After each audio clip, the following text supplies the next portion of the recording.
Bismillahirrahmanirrahim. Syukran, jazakallahu khairan, Ustaz. Bismillah, mungkin kita mulai dengan beberapa fenomena ataupun periode tentu, fenomena, Ustaz, insya Allah. Jadi sekarang masuk di akhir tahun, Ustaz. Pada akhir tahun seperti biasa itu selalu ada perbincangan yang sangat menarik dan selalu muncul perbincangan tentang batas antara toleransi dan juga kolaborasi. Maksudnya di sini dalam ucapan merayakan Selamat Natal, mohon maaf Ustaz. Sebenarnya sebagai seorang muslim, bagaimana sih Ustaz cara yang tepat agar kita menghormati saudara kita yang non-muslim tanpa mungkin melanggar prinsip akidah yang kita miliki sendiri, Ustaz? Ini hampir setiap tahun ditanya ya. Ya, benar Ustaz. Enggak selesai ini ya. Tapi kami pun tetap pada prinsip dasarnya. Kita bertoleransi dan kolaborasi dengan orang-orang non-muslim boleh. Namun ada batasannya. Ya. Kita tidak boleh juga lost control. Ya. Toleransi dan kolaborasi dalam hal misalnya bertetangga, gotong royong, partner bisnis, silaturahim keluarga, antara muslim dengan non-muslim, semua itu masih dibolehkan. Tidak ada larangan dalam Islam. Sudah sering kita bahasakan juga bagaimana seorang muslim dilarang keras oleh Nabi SAW, dilarang dengan sangat tegas untuk mengganggu kafir zimmi, ya, orang-orang kafir yang dibawa naungan pemerintah Islam, dibawa naungan perdamaian dengan kaum muslimin atau biasa dikenal dengan muahad. Kita nggak boleh ganggu mereka. Riwayat yang pernah kami sampaikan, kata Nabi SAW, man adza zimmiyan kuntu lahu khasiman yaumil qiyamah, atau kama qala Nabi SAW, siapa yang menyakiti seorang zimmi, menyakiti saja, ya, bukan harus memukul fisiknya, mungkin menyakiti perasaannya, maka dia akan jadi musuhku pada hari kiamat. Kalau seorang non-muslim tidak ada salahnya, terus tiba-tiba datang seorang muslim mengatakan, kamu di sini minoritas, lalu kita menindas dia, apakah dengan cacian, apakah dengan hardikan, apalagi kalau sudah sampai fisik, apalagi kalau sampai membunuh, itu luar biasa.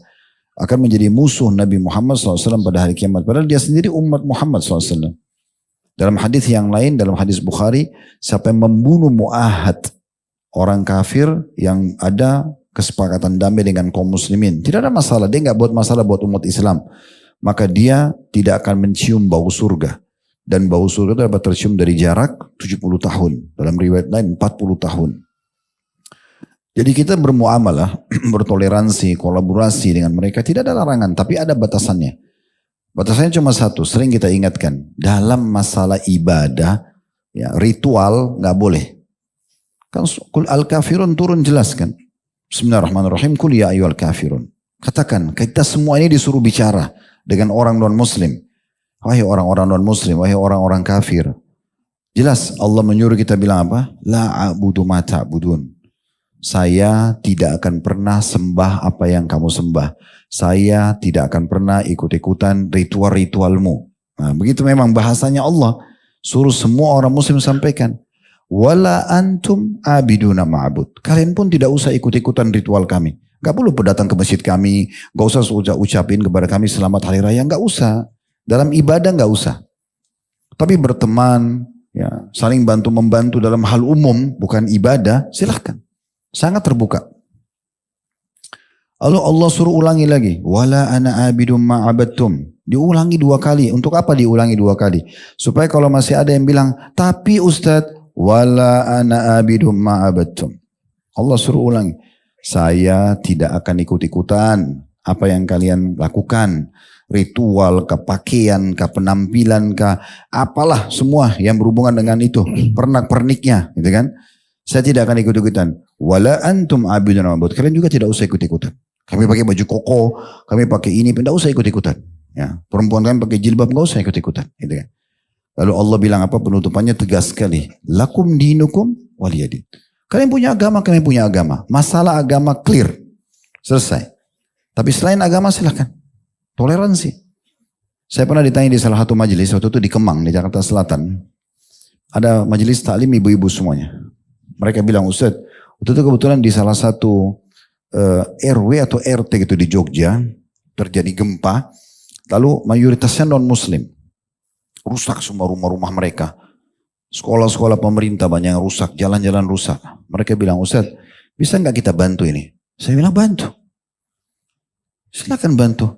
Bangun sekolah pemerintah, perbaiki jalan. Walaupun yang tinggal itu mayoritas non-muslim. Tidak apa-apa. Itu toleransi boleh. Asal jangan sentuh bangun gerejanya. Jangan sentuh tempat ibadahnya. Jangan bantu cetakin Injilnya. Nah, itu. Harus jelas bahasanya nih. Sudah jelas belum? Jangan tahun depan ditanya lagi. Kecuali manusia yang baru yang datang di sini. Jadi nggak usah. Sekarang masalahnya apa kalau kita tidak bilang selamat Natal? Kita nggak mengurangi penghormatan kita kok. Justru toleransi yang benar di saat kita berikan mereka kebebasan. Silakan. Mereka mau nyanyi, mereka mau pakai bajunya, atributnya silakan. Tapi itu dinukum agama kalian. Kita tidak ikut-ikutan loh. Justru harusnya mereka pun menghormati kita. Bentuk penghormatan mereka kepada kita, jangan paksain pegawainya pakai atribut mereka. Jangan paksain si muslim untuk buka jilbabnya, muslimah. Harusnya begitu. Itu namanya toleransi yang benar. Jangan kita disuruh toleransi pada mereka, mereka tidak toleransi pada kita. Kan gitu. Jadi kita masing-masing jalan. Kalau selama dalam masalah ritual. Gitu kan. Ini sudah sering kita sampaikan ya. Dan ini tidak akan pernah berubah hukum Allah subhanahu wa ta'ala. Saya ingin tanya ikhwan dan akhwat sekalian. Apakah kaum Nasrani dan Yahudi ini baru ada sekarang atau sudah ada dari zaman dulu? Oke. Bukankah di masa Nabi SAW sudah ada gereja? Bukankah mereka sudah Natalan? Ada nggak satu riwayat Nabi pernah kirim ucapan selamat Natal kepada siapalah gitu? Coba cari. Buku hadis ada. Banyak sekali. Tafsir, buku tafsir. Sekarang handphone kerja di perpustakaan. Coba ketik cari satu riwayat saja. Ya. Antum tidak akan temukan itu. Kenapa Nabi tidak lakukan? Waktu orang-orang Nasrani Najran datang, Nabi tidak hubungan dengan masalah ritual mereka. Nabi suruh mereka dengar ayat, lalu mereka diajak masuk Islam. Mereka nolak, ya sudah. Gitu kan? Udah selesai. Seperti itulah. Di masa Nabi SAW di Madinah ada orang-orang Yahudi, mereka punya hari raya. Nabi gak ikut-ikutan. Nabi juga tidak ganggu mereka. Mereka juga diharap tidak mengganggu kaum muslimin. Nah seperti itulah. Justru itu toleransi yang benar, gitu kan? Masing-masing diberikan kebebasan untuk menganut keyakinannya. Kan begitu memang peraturan kita di Indonesia juga kan sama. Ya udah biarin masing-masing.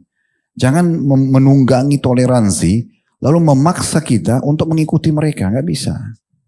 Nggak bisa. Kalau begitu nanti banyak macam-macam. Nanti akhirnya orang non-muslim juga, kalau kita sekarang ikutin mereka, mereka juga akan ikutin kita. Akhirnya kita kalau kurban, mereka juga kurban.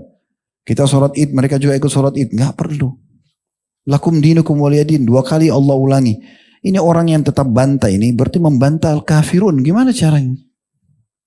Sudah 1400 tahun lalu turun ayat ini, surah ini.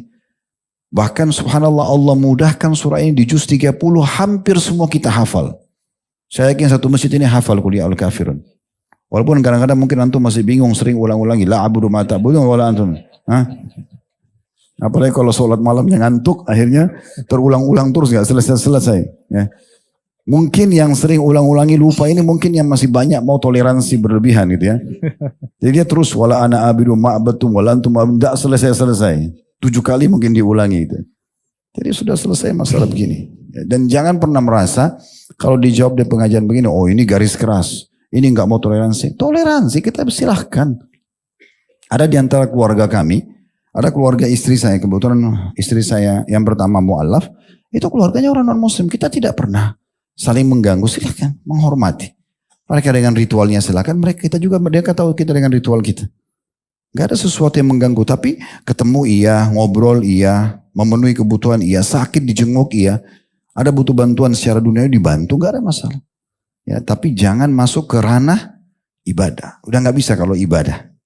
Ini poin sudah disepakati oleh umumnya para ulama Allahu a'lam. Ya.